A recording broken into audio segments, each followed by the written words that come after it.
नमस्कार, मैं हूं तरुण उपाध्याय और हम डिस्कस कर रहे हैं केमिस्ट्री के अंदर यूनिट नंबर 7 हम डिस्कस कर रहे हैं, जिसमें हमने बहुत सारा टॉपिक जो है कवर कर लिया है, बहुत सारा पोर्शन कवर कर लिया है। और आज मैं आपको बताने वाला हूं बहुत ही इंपॉर्टेंट टॉपिक। यूनिट का नाम है केमिकल बॉन्डिंग और आज के टॉपिक का नाम है फजान्स रूल। ये इसलिए इंपॉर्टेंट है कि इसमें से क्वेश्चन आ जाता है ना। दूसरी बात यह है कि मैं इसे और वीडियो से इसलिए अलग कर रहा हूं ताकि आप इसे कंसंट्रेशन के साथ देख सकें और अपने क्वेश्चन सॉल्व कर सकें। इसमें से क्वेश्चन आना ही आना है, ठीक है। अच्छा, तो क्या है फजान्स रूल? देखिए, फजान ने क्या कहा, हमने आयनिक कंपाउंड पढ़े, हमने कोवेलेंट कंपाउंड पढ़े, है ना। तो आपको पता है कि कोई भी आयनिक कंपाउंड प्योरली आयनिक नहीं होता है, ना कोई भी कोवेलेंट कंपाउंड प्योरली कोवेलेंट होता है। हिंदी में बात करें तो कोई भी विद्युत संयोजी यौगिक पूरी तरीके से विद्युत संयोजी नहीं होता है, ना ही कोई भी सहसंयोजक यौगिक पूरी तरह से सहसंयोजी होता है। हर आयनिक कंपाउंड के अंदर थोड़ा सा कोवेलेंट कैरेक्टर पाया जाता है और हर कोवेलेंट कंपाउंड के अंदर थोड़ा सा आयनिक कैरेक्टर पाया जाता है।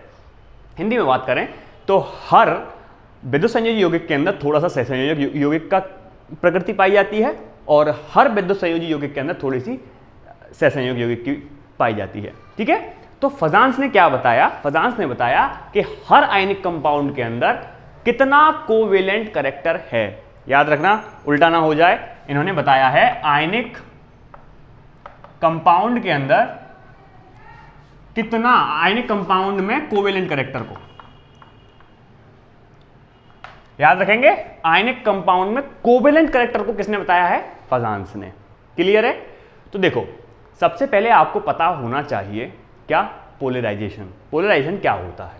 वैसे तो आपको पता है, फिर भी रिवीजन के लिए मैं आपको बता देता हूं। पोलराइजेशन क्या होता है? पोलराइजेशन हिंदी में से कहते हैं ध्रुवण। वैसे तो आप जानते हैं कि मान लीजिए कोई हमारे पास पॉजिटिव चार्ज है, कोई नेगेटिव चार्ज है, तो अगर कोई भी पहला चार्ज इसे इन्फ्लुएंस कर दे या इसे प्रभावित करे या ये वाला चार्ज इसे प्रभावित करे, तो वहां पे पोलराइजेशन की कंडीशन बनती है। यही है ना पोलराइजेशन, यानी ये वाला चार्ज इसे प्रभावित करे, है ना, इन्फ्लुएंस करे, और ये इसे इन्फ्लुएंस करेगा तो पोलराइजेशन की कंडीशन बनती है। क्लियर है? वो यहां पे भी होगा। तो पोलराइजेशन की डेफिनेशन इस चैप्टर में क्या है कि ये एनायन है, इसे कैटायन कहेंगे, इसके पास इलेक्ट्रॉन क्लाउड होगा, ठीक है। तो ये जाहिर सी बात है, इलेक्ट्रॉन क्लाउड को अपनी ओर खींचेगा, अट्रैक्ट करेगा। जब इसे अट्रैक्ट करेगा तो ये डिस्टॉर्ट हो जाएगा, यानी बिगड़ जाएगा। बिगड़ जाएगा तो कैसा बन जाएगा? ये कुछ ऐसा बन जाएगा,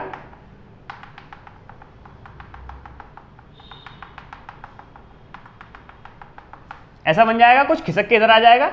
अब बीच में पूरे में इलेक्ट्रॉन्स हैं, अगर बीच में इलेक्ट्रॉन की साझेदारी हो तो वहां पे क्या होता है? Covalent character. यही तो हमें पढ़ना है कि आयनिक, ये दोनों आयनिक थे, आयनिक कंपाउंड के अंदर कोवेलेंट कैरेक्टर है कि नहीं, कितना है, ये बताया है फजान ने। तो पहले हम पोलराइजेशन जान लेते हैं।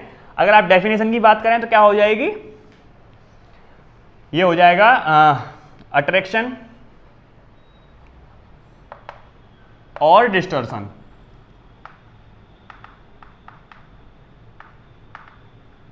Of electron cloud on an ion by cation, ठीक है। यानी एन आयन के पास जो इलेक्ट्रॉन है उनका अट्रैक्शन हो जाए या डिस्टॉर्शन हो जाए, किसके द्वारा? कैटायन के द्वारा, तो वहां पे पोलराइजेशन होगा, इज कॉल्ड पोलराइजेशन, ठीक है।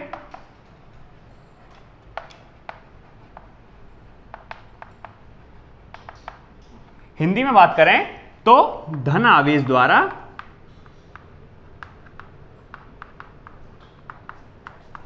ऋण आवेश का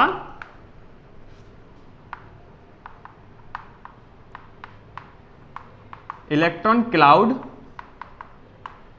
का आकर्षण क्या कहलाता है? ध्रुवण कहलाता है। क्लियर है मामला?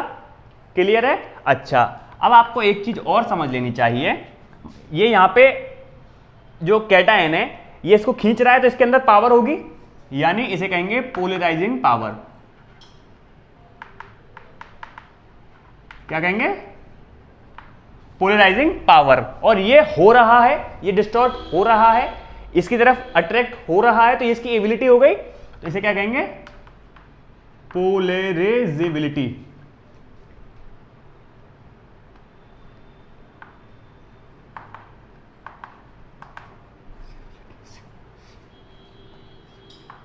BILITY, ठीक है, पोलराइजेबिलिटी।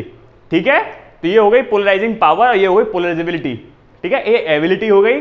ठीक है, अच्छा, अब फजान ने क्या कहा है कि कब पोलराइजिंग पावर ज्यादा होगी, कब कम होगी, कब पोलराइजेबिलिटी ज्यादा होगी, कम होगी, और कब इन दोनों के हिसाब से जब हम ये दोनों चीजें जान जाएंगे तब बता पाएंगे कि कितना कोवेलेंट कैरेक्टर ज्यादा होगा आयनिक कंपाउंड के अंदर। ठीक है, तो फटाफट से आप इसका स्क्रीनशॉट ले लीजिए, फिर हम आगे बढ़ते हैं। आइए अब चलते हैं फजान्स रूल की तरफ। तो इन्होंने क्या कहा है? इन्होंने कहा है, ये बहुत परेशान करता है हमें तो हमारा माइक। इन्होंने कहा है कि bigger anion, small cation and high charge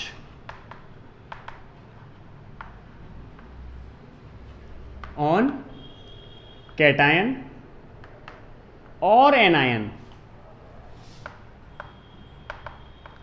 form better covalent bond. ठीक है, समझ गए बात को? बड़ा एनायन, छोटा कैटायन और दोनों पे ही हाई चार्ज हो तो अच्छा, यानी बहुत अच्छा कोवेलेंट बॉन्ड बनाएंगे। हिंदी में बात करें तो आपको छोटा धनावेश चाहिए, बड़ा ऋणावेश चाहिए और दोनों पे आवेश की मात्रा ज्यादा होनी चाहिए, तो क्या बनाएंगे? कोवेलेंट बॉन्ड अच्छा बना देंगे। किसके अंदर? आयनिक कंपाउंड के अंदर। ठीक है, अगर इसे स्मॉल में, अगर एक नट सेल में याद करना चाहें तो कैटायन एनायन, साइज कैसा होना चाहिए कैटायन का? छोटा। एनायन का कैसा होना चाहिए? बड़ा, स्मॉल, बिगर। और चार्ज दोनों पे कैसा होना चाहिए? बड़ा, बड़ा। इतनी बात बस आप याद कर लीजिए, उसके बाद आपका कोई क्वेश्चन फजान में से छूट के नहीं जाएगा। फटाफट से इसका स्क्रीनशॉट लो, फिर मैं आपको बताता हूं कि कैसे इसके क्वेश्चंस किए जाते हैं। ओके, तो आपके सामने कुछ एग्जाम्पल लिखे हुए हैं, चलिए इन्हें सॉल्व करते हैं। क्योंकि ये कैटायन है तो इनकी पावर बतानी है, पोलराइजिंग पावर, और इनकी एबिलिटी बतानी है। ठीक है, समझ में आ गई बात? हाँ, तो हमें इसमें क्या बतानी है? पावर, और इसमें बतानी है एबिलिटी। क्या? चार्ज डेंसिटी तो नहीं, चार्ज डेंसिटी तो जो है इसकी ज़्यादा हो जाएगी ना, साइज कम है इनका। अरे ये कम साइज में ज़्यादा चार्ज हो गया तो चार्ज डेंसिटी क्या है? डेंसिटी क्या है? डेंसिटी, अगर आप चार्ज डेंसिटी की बात मत करो। अच्छा देखिए, ये हमारे एक स्टूडेंट ये जानना चाहते हैं कि चार्ज डेंसिटी दोनों में से किसकी ज़्यादा होगी। तो देखो, डेंसिटी क्या होती है? डेंसिटी होती है मास पर यूनिट वॉल्यूम, यानी कम वॉल्यूम में अगर ज़्यादा चीज़ है तो वहाँ डेंसिटी हाई हो जाती है। छोटी चीज़ में अगर ज़्यादा कोई मटेरियल भर दोगे तो वहाँ डेंसिटी ज़्यादा हो जाएगी। वही यहाँ पे है। चार्ज डेंसिटी क्या है? अगर छोटी चीज़ में, क्योंकि साइज छोटा है कैटायन का, मैंने बताया ना, स्मॉल साइज में चार्ज जब ज़्यादा भर दोगे तो चार्ज डेंसिटी ज़्यादा हो जाएगी, तो इसकी चार्ज डेंसिटी ज़्यादा हो जाएगी। ठीक है, इसकी चार्ज डेंसिटी ज़्यादा हो जाएगी इससे, है ना, ये छोटा है ना। ठीक है, चलिए, तो पावर, ये पोलराइजिंग पावर की बात चल रही है, तो मैंने आपको क्या बताया था? Small charge of cation, bigger charge of anion. तो इसमें स्मॉल साइज, मैं चार्ज बार बार बोल रहा हूं, स्मॉल साइज ऑफ कैटायन। तो साइज देखिए, Li पहले आ जाता है, CS बाद में आता है, तो इसका साइज छोटा है तो इसकी पोलराइजिंग पावर ज्यादा हो जाएगी। इसका आंसर ये है। इसमें देखिए, इसमें चार्ज तो इक्वल है, साइज से ही काम चलाना पड़ेगा। साइज किसका ज्यादा है? BA का ज्यादा है, BE का कम है, तो हमें तो कम साइज ही देखना है, कैटायन के अंदर आपको कम साइज देखना है ना, तो इसकी पोलराइजिंग पावर ज़्यादा हो जाएगी। इसमें देखिए, इसमें क्या है, अच्छा इसमें चार्ज बदल रहा है, देखो इसमें 1 है, इसमें 2 है, इसमें 3 है। जब चार्ज बदल रहे हों तो आपको साइज देखना नहीं है, आपको केवल चार्ज देख लेना है। जिस पे चार्ज ज़्यादा उसकी पोलराइजिंग पावर ज़्यादा। तो बिना आंख देखे हुए ये नंबर 1 पे आ जाएगा, ये नंबर 2 पे, ये नंबर 3 पे, ऐसे कर दो। सबसे ज़्यादा इसकी, उससे कम इसकी, फिर इससे कम। ठीक है, समझ गए। अगर आपको साइज, अगर चार्ज इक्वल हैं तो आप साइज देखिए, जिसका कम कैटायन में, पॉजिटिव चार्ज में अगर चार्ज इक्वल है, साइज कम है तो पोलराइजिंग पावर ज़्यादा। साइज नहीं दिख रहा है, चार्ज दिख रहे हैं, जिसका चार्ज ज़्यादा उसकी पोलराइजिंग पावर ज़्यादा, उसकी पोलराइजेबिलिटी भी ज़्यादा हो जाएगी, है ना। अब आते हैं एनायन की तरफ। एनायन में बिगर साइज देखना है, समझ गए, उल्टा है। तो फ्लोरीन बाद में आता है कि iodine, chlorine, fluorine, bromine, iodine, iodine बाद में आती है, तो इसमें एबिलिटी इसकी ज़्यादा हो जाएगी। ठीक है, ऐसे ही ऑक्सीजन और टीई में कौन बाद में आता है, टीई बाद में आता है। अब इसमें देखिए, इसमें साइज मत देखिए, इसमें केवल क्या देखना है आपको, चार्ज। इसका चार्ज ज़्यादा, उसका कम, इसका और भी कम, दिस।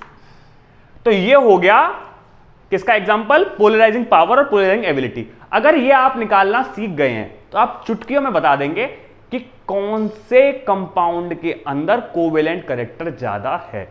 ठीक है, मैं आपके सामने एग्जाम्पल लिखता हूं, फटाफट से आप इसका स्क्रीनशॉट ले लीजिए। आइए, ये 3 एग्जाम्पल हैं, इतने इन कंपाउंड के अंदर बताना है कि किसमें कोवेलेंट कैरेक्टर ज़्यादा होगा। तो बस आपको तो वही देखना है, पोलराइजिंग पावर और एबिलिटी। देखिए, इसमें Cl2, इसमें Cl2, यानी Cl नेगेटिव होता है, तो एनायन तो सेम है, हमें केवल कैटायन से बताना है।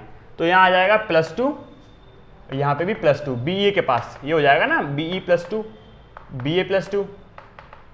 ठीक है, कैटायन में क्या देखना पड़ता है, साइज छोटा हो, Be का साइज छोटा है, दिस।